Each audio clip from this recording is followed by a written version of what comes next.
This is the Jocko Underground Podcast. It's number 26. You got Echo Charles here for his commentary. And me, Jocko Willink. I come across things from time to time, and I know for a little bit while, remember we dipped into some psychological experiments and whatnot. A little bit. It's good to understand, show you some stuff about human nature. There's usually a bit more to the story than you would initially think. There was one that kind of caught my eye. I was doing some reading the other day, and this one was called the Monster Study. That's what it's called now. It wasn't called that at the time. A person named Wendell Johnson, I guess a psychologist named Wendell Johnson, 1939, Davenport, Iowa, conduct this experiment. The experiment was actually ran by a graduate student. Her name was Mary Tudor. They took 22 kids that had some kind of speech impediment, actually specific stutter. It took them from an orphanage. And they tried to see if they could help stuttering kids by giving them positive feedback, how bad it hurt them if they gave them negative feedback, and if they took normal kids, what it would do to normal kids if they told them they had a speech impediment. And look, I'm not going to detail the whole experiment, but basically you had two groups, and then there was two subgroups in those groups. So you had Group 1A and Group B. Group 1A and Group 1B, these were kids that actually stuttered.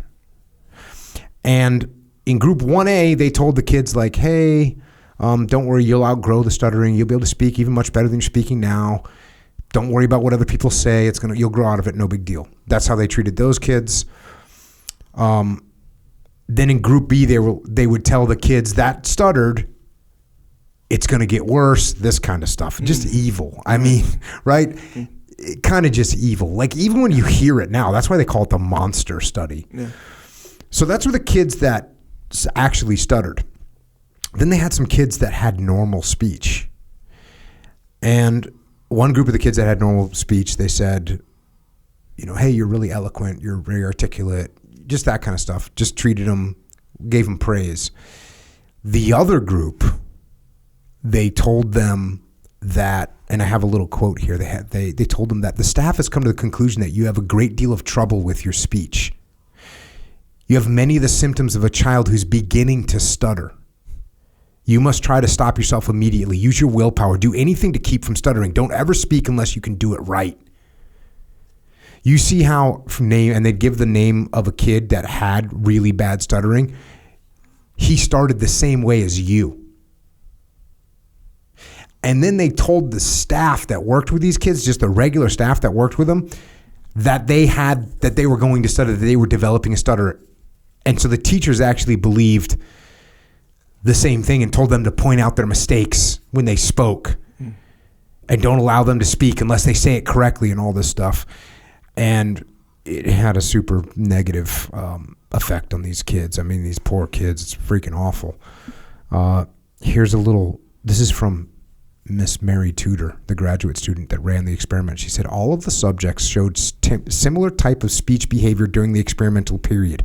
A decrease in verbal output of all 6 subjects. These are the ones that were told you're going to stutter. That is that they were reluctant to speak and spoke only when they were urged to. Their rate of speaking was decreased. They spoke more slowly and with greater exactness. They had a tendency to weigh each word before they said it.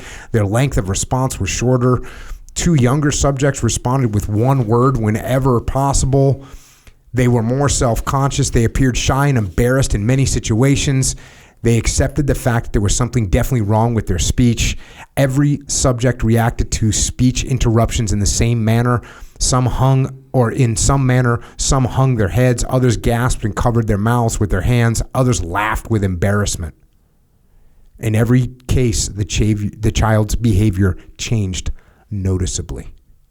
And then she concluded in this that their findings supported the hypothesis that evaluative labeling can influence behavior. August 17th. Then she went back. After these kids were all messed up and had messed up speech, she went back to the orphanage to try and reverse the effects, now using like positive language. Mm-hmm. And after a little while, she reported, quote, she was unable to provide enough positive therapy to reverse the effects.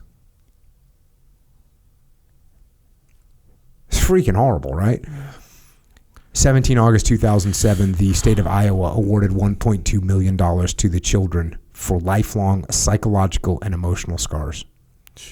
Just from the experiment. Just from this freaking experiment. My point in reading this or talking about it is be careful what you say to people, especially kids. Yeah. Obviously, especially kids, but it's everybody. Yeah. You know what's interesting is I'm around people when they have to speak a lot in front of crowds, or they're going to present something. Look, while I was in the military, I'd have a young officer that had to present something for the first time, and my instinct was always to not be hypercritical, because I figured that would only hurt them, right? Saying, hey, you better not screw this up, or dude, you need to speak clear. I wouldn't say that kind of thing. I'd say, yeah, hey man, just imagine that you're just briefing, Fred there in the front row. No big deal. Just be natural. You're a good speaker. I would tell him that kind of thing. That was always my instinct. Now, if I had some time to work with someone, I might sit them down and say, hey, listen, here's how you talk. Let's record it. Let's look at it. But if it was sort of, hey, someone's getting ready to present in 20 minutes or, tomorrow, I wouldn't get them all amped up and say, you got to quit saying all the time. I wouldn't say that to them, because it's going to get worse. They're going to lock up, brain lock.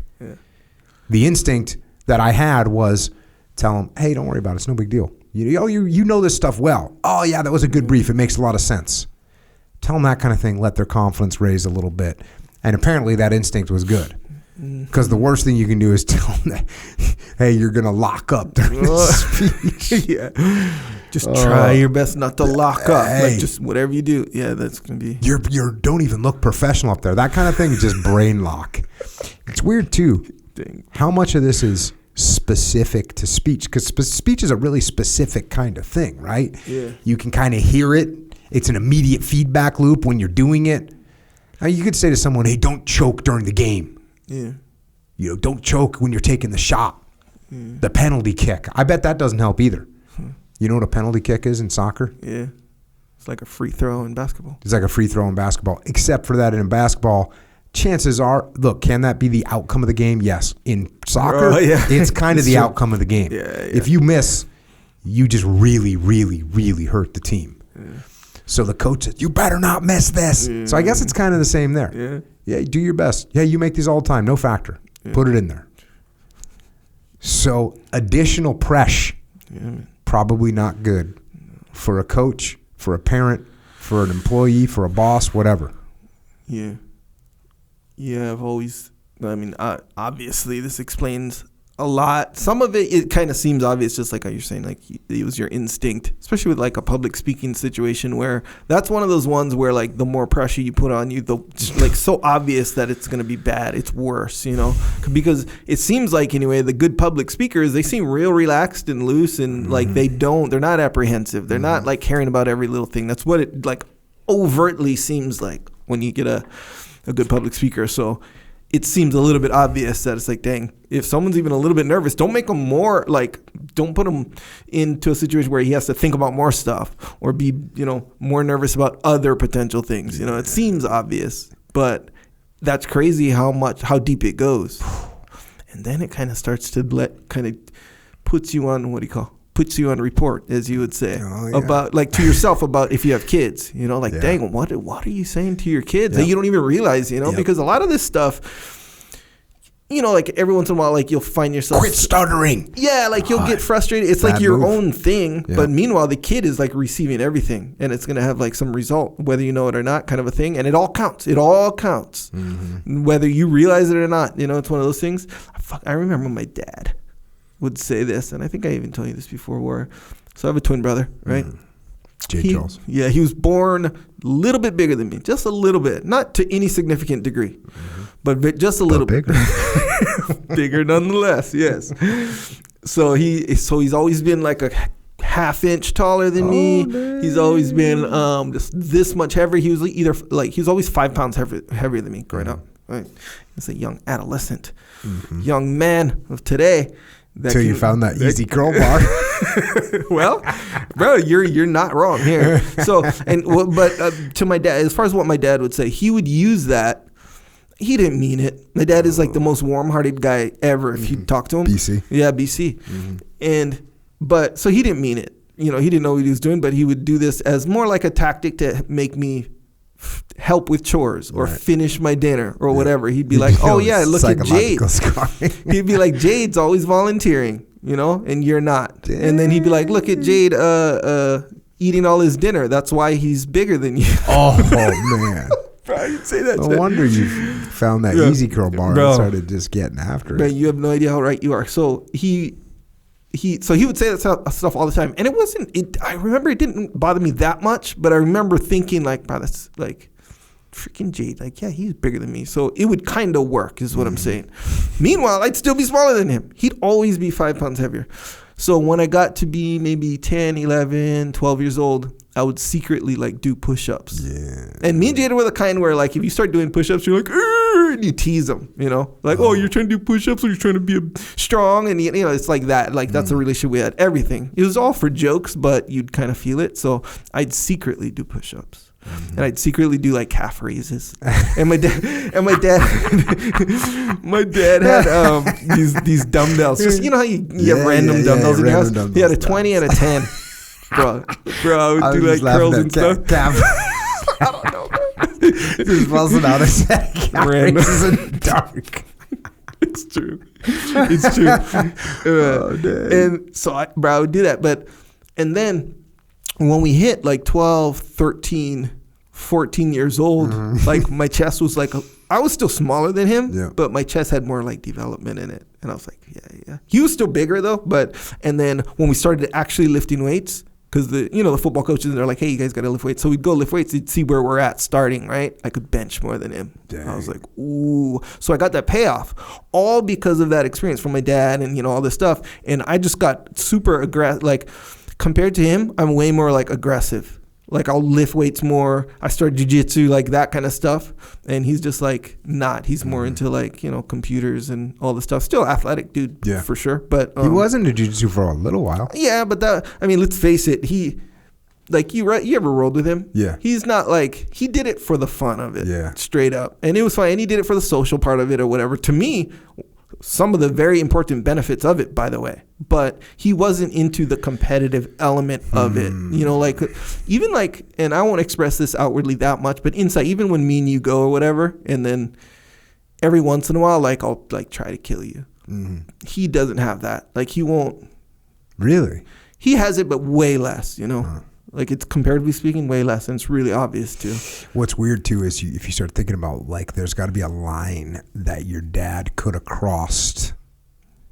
Let's say BC wasn't, kind of cool and chill, and it was kind of like, why couldn't you be more like your brother? Like, right? Yeah. Where then you become real resentful. Then you get a Cain and Abel scenario unfolding. Yeah. Where you're just jealous and resentful, and you end up. Yeah. So there's a good balance because it's beneficial, kind of what BC did, because he did it in a lighthearted way, possibly. Yeah. But it's also good to remember.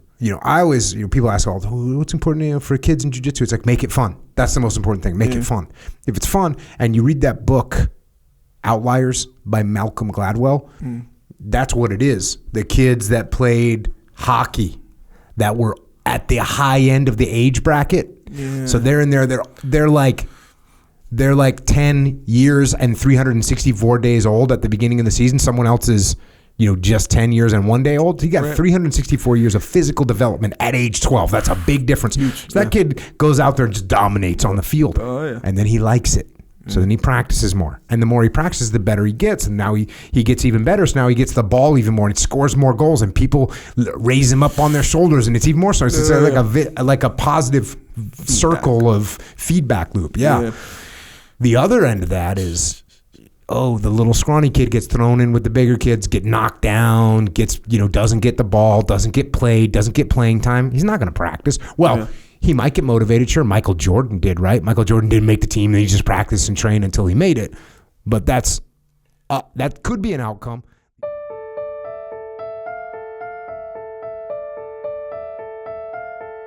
That is a little excerpt of what we are doing on the Jocko Underground podcast. So if you want to continue to listen, go to jockounderground.com and subscribe. And we're doing this to mitigate our reliance on external platforms so we are not subject to their control. And we're doing it so we can give you more control, more interaction, more direct connections, better communications with us, strengthen this legion of troopers that are in the game with us. So thank you. It's jockounderground.com. It costs $8.18 a month. And if you can't afford to support us, we can still support you. Just email assistance@jockounderground.com and we'll get you taken care of. Until then, we will see you mobilized underground.